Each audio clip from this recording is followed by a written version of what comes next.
આપ જોઈ રહ્યા છો સ્પાર્ક ટુડે ન્યૂઝ। એચઆર ફોરમે શ્રી અરવિંદો આશ્રમ ખાતે યોગ દિવસની ઉજવણી કરવામાં આવી છે। 12મા આંતરરાષ્ટ્રીય યોગ દિવસના ઉપલક્ષમાં અરવિંદો આશ્રમ ખાતે જ્યારે ઉજવણી કરવામાં આવી, જ્યાં પ્રોફેસર એસ એમ જોશીના સહયોગથી યોગ દિવસ ઉજવવામાં આવ્યો છે।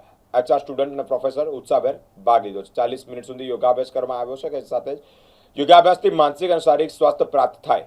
વર્ષમાં ફક્ત એક જ દિવસ યોગાભ્યાસ નહીં કરતા રોજે રોજ 20 મિનિટ સુધી યોગાભ્યાસ કરવો જોઈએ તેવું પણ તેઓ દ્વારા જણાવવામાં આવ્યું છે।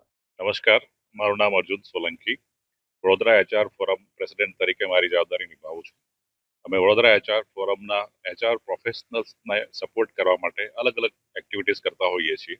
તેમાં આજે વિશ્વ યોગ દિવસ નિમિત્તે મહર્ષિ અરવિંદો આશ્રમ દાંડિયા બજાર એમની સાથે એમના સૌજન્યથી professor Shri S M Joshi સાહેબ ના માર્ગદર્શન મુજબ અમે અહીંયા યોગ દિવસનું સેલિબ્રેશન કરવા જઈ રહ્યા છીએ, જેમાં અમારા એચઆર ફોરમના પ્રોફેશનલ્સ જોડાશે અને વિશ્વમાં યોગ માટે જાગૃતિ આવે એ માટે આપણા પ્રધાનમંત્રીએ જે પ્રયત્નો કર્યા અને એ પ્રયત્નોના ફળ રૂપે જ્યારે આજના દિવસને એટલે કે 21મી જૂન એને વિશ્વ યોગ દિવસ તરીકે જાહેર કરવામાં આવેલો હોય, આપણો બધાનો પણ એક ફરજ બને છે કે આપણે આ દિવસને સાથે મળીને સેલિબ્રેટ કરીએ અને ભારત દેશમાં યોગનું ફરી એકવાર યોગ્ય પ્રસાર થાય અને લોકો જાગૃત થાય એની કોશિશ કરીએ।